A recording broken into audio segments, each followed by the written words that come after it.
সালামু আলাইকুম। ঈদ মোবারক। সবাই কেমন আছেন? আলহামদুলিল্লাহ, আমিও ভালো আছি। আশা করি সবার এইবারের ঈদটা অনেক আনন্দময় হোক। সবাই অনেক অনেক ঘোরাঘুরি করেন, অনেক এনজয় করেন। এই ঈদে সবার দিনটা যেন ভালো যায়।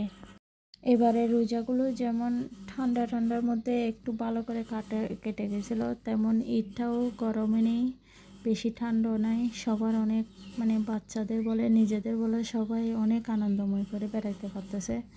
তো আশা করি যারা ছেলেরা তো সবসময় বেড়াইতে পারে, কিন্তু মেয়েরা পারে না, কারণ ঘরে মেহমান আসে অনেক রকম, তাদেরকে আদর আপ্যায়ন করতে হয়। তারপর ঘরে শেষ হলে তারপর ঈদ অনেকটা দিন চলে গেলে তারপর মেয়েরা ঘুরতে পারে, বেড়াইতে পারে। তাই আর কি, আমাদেরও তাই আর কি, মাঝে মধ্যে আমরাও দেখি একটু বেড়াইতে পারি কিনা।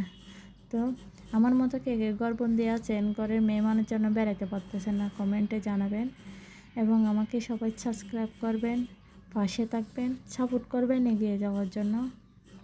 আমি নতুন, এখনও হয়তো অনেক ভালো করে ভয়েস ওভার দিতে পারি না, তারপর চেষ্টা করব যথেষ্ট দেওয়ার জন্য। সবাই আমাকে হেল্প করবেন যেন আমি সাকসেস হতে পারি।